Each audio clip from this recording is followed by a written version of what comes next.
Good morning, Wabash. Speaking today at Pioneer Chapel will be Dr. Jill Lamberton with her talk titled, Show Up, Listen In, and Lead On. Dr. Jill Lamberton grew up in the Pacific Northwest and attended high school in Southern California. She eventually made her way to the Midwest to attend graduate school at the University of Michigan and began teaching at Wabash College in 2009. She is an associate professor of English and the special assistant to the president for diversity, equity, and inclusion. She is also an honorary member of the MXIBS and a board member of the Montgomery County Free Clinic. In her free time, she likes to travel and make good food to share with her friends. Dr. Lamberton and her husband are raising 2 teenagers currently, so she's very likely the most embarrassing person you know. Let's give a warm welcome to Dr. Lamberton.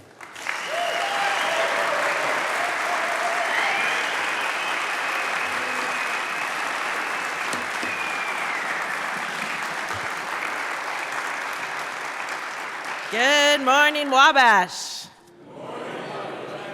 I am nervous, so it is nice to see so many friends out here. Thank you for turning out.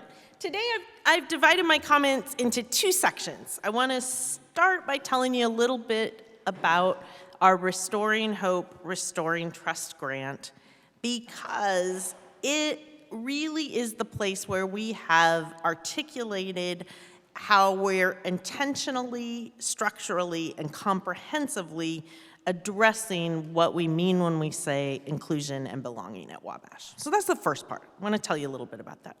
And in the second part, I want to talk to you about why this plan depends on all of us, why you may want to join in, and to give you a couple of specific steps about how I think you can do so.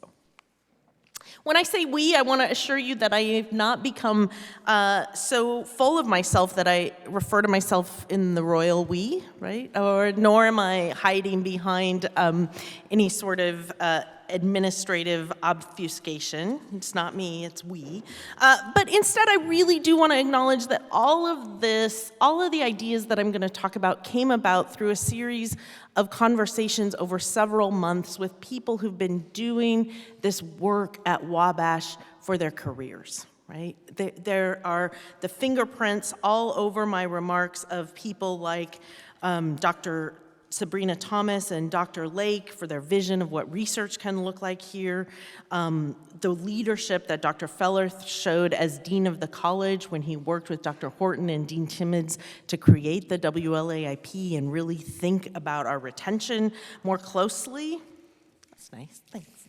I see the hands of the unwavering student advocacy of people like Coach Morgan and Mrs. Jennifer Morgan, the vision and passion for the arts of Dr. Lynn Westfield, who's the director of the Wabash Center for Teaching and Learning and Theology and Religion, and certainly the student advocacy commitment to community leadership and the professional relationships of Dean Stephen Jones. This is who I mean when I say we. Any mistakes or misrepresentations are my own, however.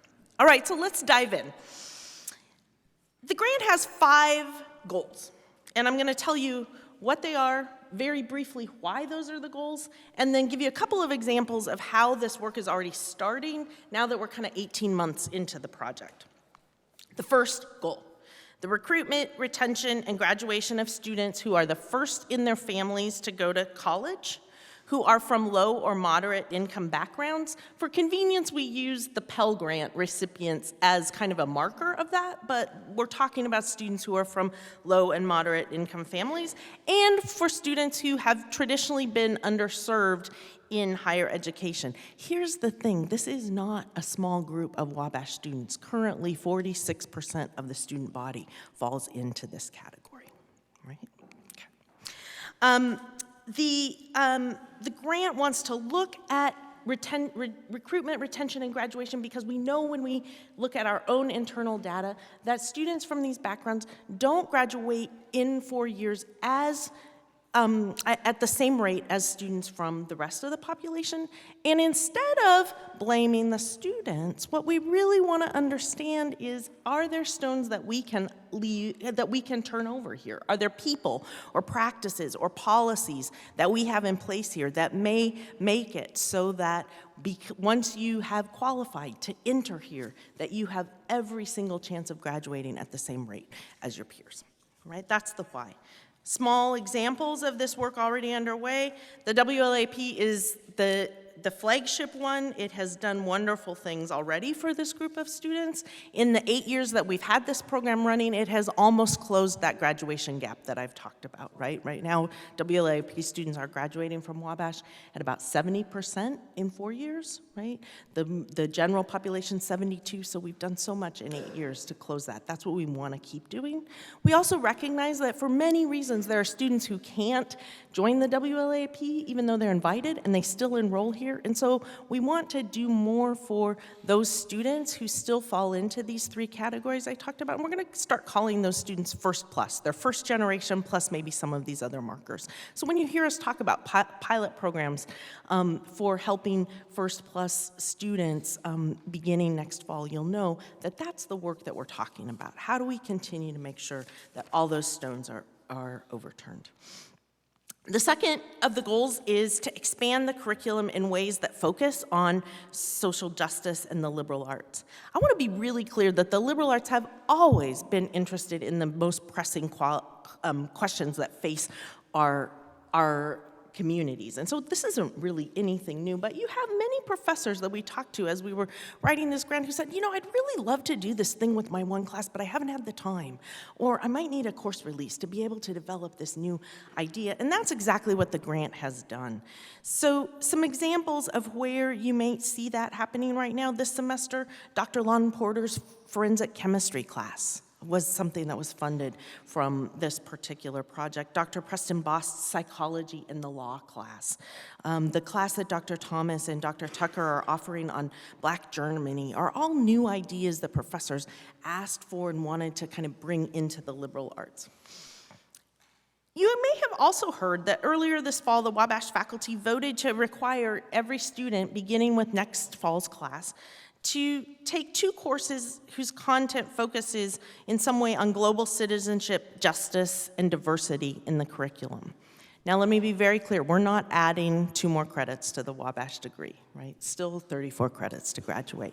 But we are going to ask that as you make your way through your distribution requirements, that 2 of those classes focus in some way on what it means to be a global citizen in the current world. And we've done this because we are increasingly aware that when you graduate from here, you will be expected to interact with people from all sorts of different backgrounds, different experiences, and we feel as a faculty that we have a responsibility to ensure not only that you can walk into those rooms, but that you can walk in as leaders in those rooms because you've already practiced and been immersed in that.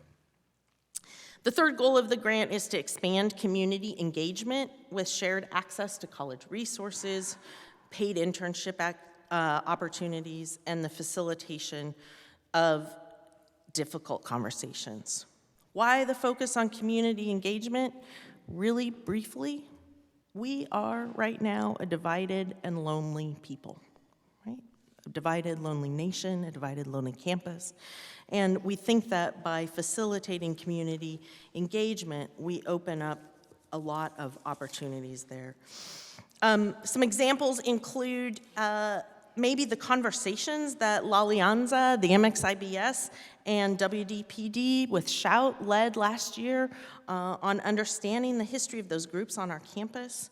Professor Vogel's class on devised theater last year that led to the production of Where is Our Beloved Community? And even, thank you, Luis Rivera, the 3 workshops that we were able to offer just last week on de-escalating, there you are, de-escalating crisis, mitigating implicit bias, bystander intervention for LGBTQ+ aggressions. The fourth focus of the grant is research and support for projects that study issues related to men in higher education and the cultural sites related to the Black experience in Indiana. Examples include some of the displays right now in the Lilly Library. Evan Miller let you know just earlier this week that there are some listening stations for oral histories that we have in our archives on the Black experience at Wabash and Crawfordsville, and I know our MXIBS leaders have been working on that history as well.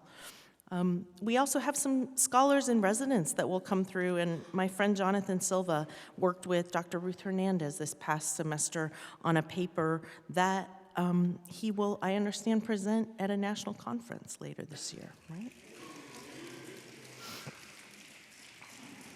The fifth and final goal of the grant is to offer more cultural and artistic programming for the Wabash campus in Montgomery County to better recruit audiences to those performances, to share our local community and national thought leaders.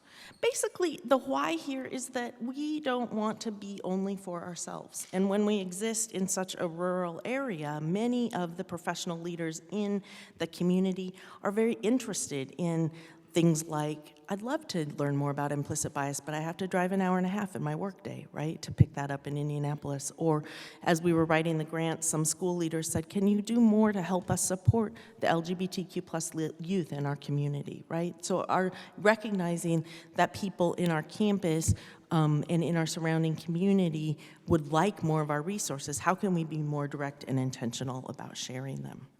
An example of this, yesterday, Josie Corona, who's our visiting artist, and if you haven't seen his show over in the Eric Dean Gallery this semester, walk over there and do that. Yesterday, Josie spent all day at Crawfordsville High School with art classes, talking about the work that he does and to the young artists there.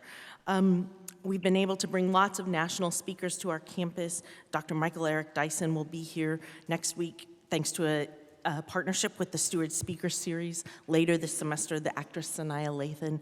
Those sorts of things that we want to continue to bring, we want to bring for ourselves and for others.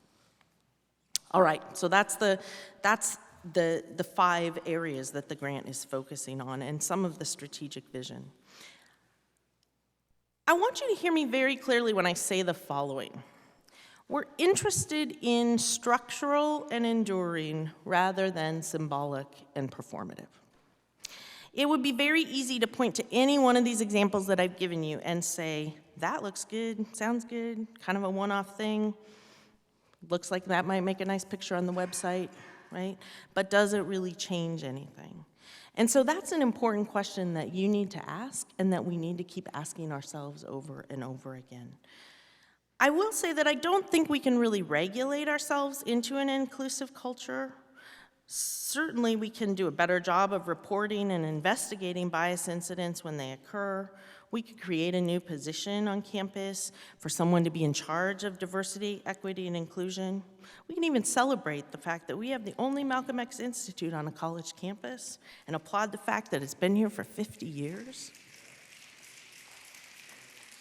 But in each of these cases, we have to be very careful not to mistake the symbol for the climate and the culture that we want on our campus. The danger of regulating a culture is that people feel disciplined into inclusion and they backfire, their free speech is threatened. The danger of focusing on reporting and rooting out bias as an end in itself is that we have very good people who run around from one incident to another and never have a chance to build or create anything, right? And also, there's a danger that we can come to believe that the absence of bias is the presence of real belonging. It's the danger of creating a chief diversity office on campus is that maybe students, faculty, and staff would be tempted to say, oh, we have an office for that. We have a race issue, well, let's take that over to Dean Jones. He's handled that for several years now, and we brought in Brother King for the grant, so that's their job to handle that, right? It's all of our jobs. And so I think that we have to be careful, again, that what we're building is something structural and enduring. The danger of celebrating the MXIBS, and I don't think there's a lot of danger in celebrating it, but the danger of celebrating is that we have to be sure that we don't get so used to its presence that we don't also examine why it is that for the last few years we've had fewer Black students enroll at Wabash, right? How do we restore the hope and trust in our college that their families need for them to continue to enroll and thrive here. We have to be careful that we maintain this as a place that educates the campus in Black studies and that elevates the cultural contributions so that it's not just a symbol, but something structural and enduring. All right, so why are we doing all of this? This is a question I tell you in my classes you should always ask. Why are we doing this? We better have a good answer for you. I think that I can summarize everything about the current vision of what diversity, equity, and inclusion means at Wabash this way. It's really, my friends, about community. What kind of community do we want students, faculty, and staff, even our local neighbors, to find at the college? How expansive do we want to be? And can we do better than assume that everyone will find it here by osmosis? When we talk about belonging, about diversity, inclusion, we're saying we recognize in the recruiting process that we tell you, you're coming here to join an amazing brotherhood. You will join an amazing alumni network.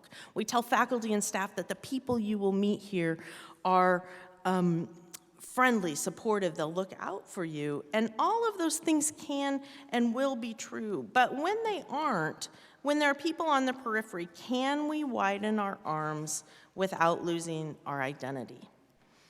I think this morning I want to assert that if we broaden those arms to include those who still struggle to find belonging here, we will actually find our identity for the 21st century, and we will more fully live out our mission.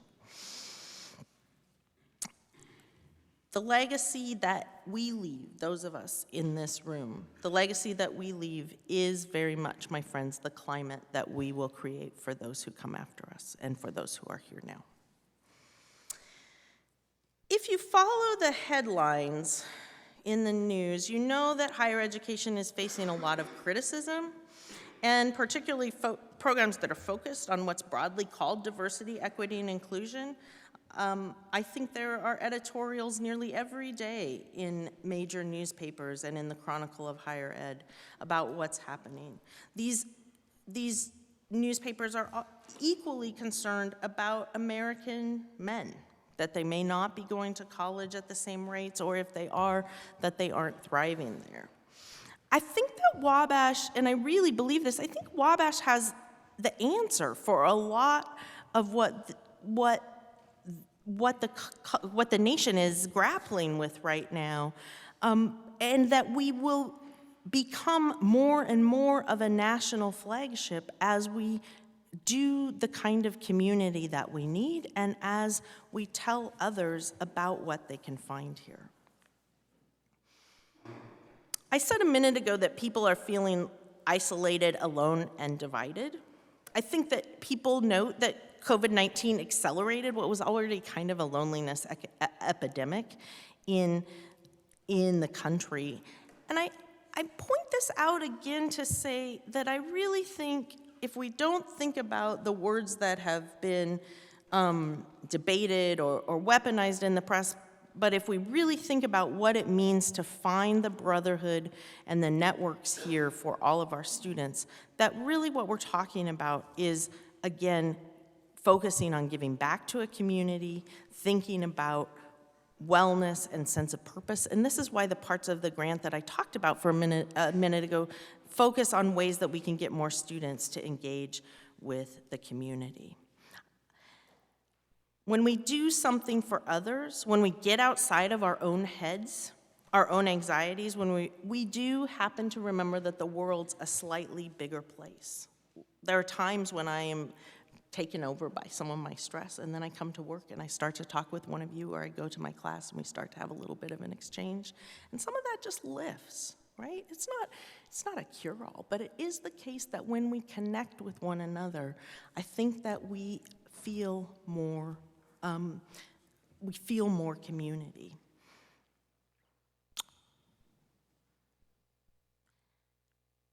Have you seen those photographs of the basketball team when they go over to Hose Elementary School and color hearts and do math with kindergartners?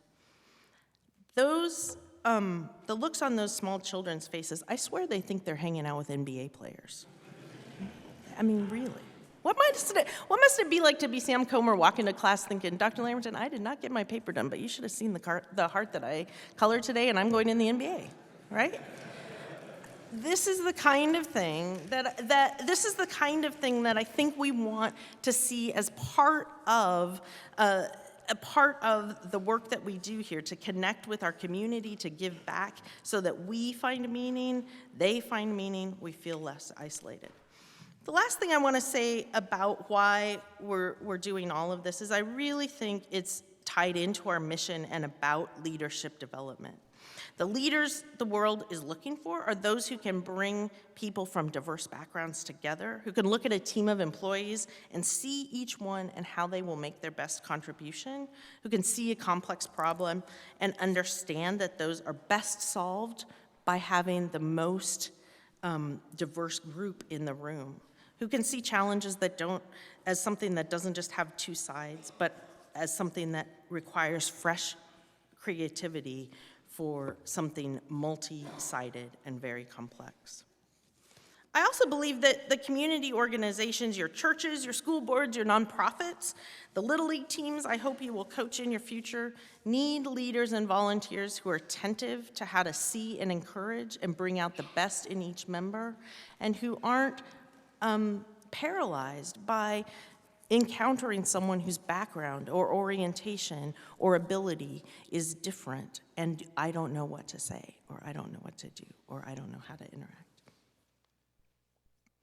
What you have here at Wabash, and what I loved at my own time in college and in graduate school, is an incredible opportunity to build relationships with peers and mentors who can open up your world and expand your horizons. But you have to do that by beginning to seek conversations, courses, excursions, immersions, opportunities that will expand and challenge what you know. So now I've come to the second part of my talk. And in this section, I want to challenge you to show up, listen in, and lead on. And I'm going to give you a few reasons why I think you should do this. If I've heard a theme in chapel talks from those of you sitting right here and right there, right, from our fellow students, it's this. It's not our job to teach people why the thing they said was racist, or how it feels to be the only Latino or Asian person in my fraternity, or why someone's religious formation might explain their homophobia but is not really an excuse for it. So I want to speak primarily as a member, I myself, of those majority groups, to those of you who are also maybe share a sense of how can we respond to this. I think what your peers are asking for is our presence, our support, and our amplification of their voices. Basically, it's lonely and exhausting to be expected to do the work of teaching and explaining when these things are missed, of addressing the injustices when they occur, and often of exposing one's own vulnerabilities so that somebody else can learn a lesson, right? That's exhausting, it's depleting. And so I think what our fellow students are wanting to hear us, and I include faculty and staff in this, what I think they want to hear us say is, you know what, I don't actually think this is just a black thing, or a gay thing, or an immigrant thing, or a spectrum-y thing. I think this is about the kind of Wabash community that I also want to live in. I want to know that when something happens, and people may not fully jive with me or understand with me, that you still have my back. I liked very much the way our facilitator from the Right to Be sessions put it. We're not trying to be perfect. In fact, we can't be, right? What we are trying to be is a community that shows up for one another and is committed to repairing harm when it's done, that has the courage to create the kind of belonging here at Wabash that ensures the maximum number of people find success here. So here we go, show up. Several nights a week On this campus, you have opportunities to learn from and about the experiences of others, and very few of you will have these resources at your fingertips when you graduate. They certainly won't be a 5-minute walk from your door. Use these events to educate yourself, and if you feel shy or unsure about attending, perhaps tell yourself that it's part of your own leadership development. One of the most exhausting things, disheartening things, is to plan a talk or an event or an opportunity to build bridges and then have very few people show up, or just a couple of people from your fraternity or your club. I've seen the fallen looks on your faces when you put hours into something. So I just want to remind you that we create the brotherhood and the campus culture that we want when we show up for one another. Help leaders by giving the gift of your presence. I've seen you do this, and it's amazing, right? When I've sometimes said, I can't get the students to come out, or I can only extra credit my way so far into this, but hey, would you challenge one another? Maybe every fraternity could bring one person, and then like there's not a seat left. This is why we need student leadership. You're more powerful than we are. You just are. Here's a place to start. Tonight at 7 p.m., right outside these doors, our Asian Culture Clubs is sponsoring a vigil to recognize the recent and growing anti-Asian sentiment in our country. You may have heard that just about a month ago, there was an Asian student, 18-year-old woman at IU, who was riding a bus near campus and was knifed several times in the head by someone who later told police it was because that person was Asian. My understanding is that this student is a native of Carmel. So many of the Asian members in our community really are living with this fear right now that they might be similarly targeted. Sure, you can tell yourself, oh, that would never happen here and it wouldn't happen to me, but it's in the atmosphere, right? It's in the climate. And so what the Asian students have told us and told their sponsors is that they want to feel the support of their Wabash brothers and sisters and to know that they're not expected to carry this alone. So if you can spare 30 minutes or so tonight, just show up outside. You don't have to say anything, just give the gift of your presence. Here's another opportunity. On February 28th, 5:30 p.m., the MXIBS is hosting a dinner to cap off Black History Month. They've invited us. You may have gotten an email from Malik Barnes a few weeks ago. And they're inviting members of the Crawfordsville community to join, and WDPD will facilitate a discussion. You need to RSVP so they have food for you. And I understand you can scan one of the QR codes on the posters hanging around campus, or maybe my friend Malik will send out the link to the RSVP form again sometime soon. Listen in. I think everything I know about advocating from students, I learned from students. I can look out in the crowd, and I have a million stories of things that you've taught me. When someone shares their story with you, they're giving you a gift, they're opening up or making themselves vulnerable. And here's the thing, sometimes when we're vulnerable, that comes out as frustration or anger. It doesn't have the right tone, right? But it's still, recognize it for what it is. It's an act of trust, and try very hard to be worthy of that trust, right? A few months ago, I listened to a podcast with Austin Channing Brown, the author of I'm Still Here, Black Dignity in a World Meant for Whiteness, and she was speaking with the researcher Brene Brown. And they discussed how to be a white person who comes into these spaces.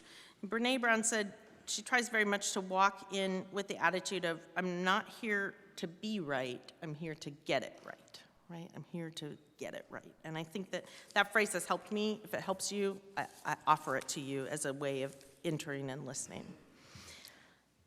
I think sometimes we don't show up or listen because we're afraid of saying the wrong thing or of amplifying the anger.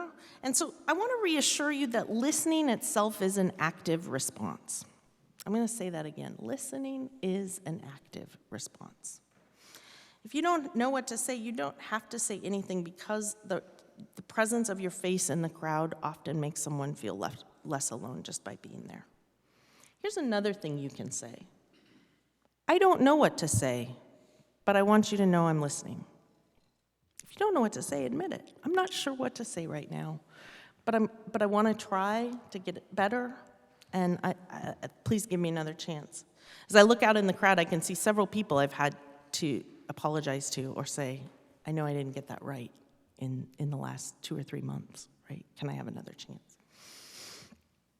Let me just give you a little hint. Everything I just said about listening will also make you a better boyfriend. So no extra charge. That's free. All right. Last point, lead on.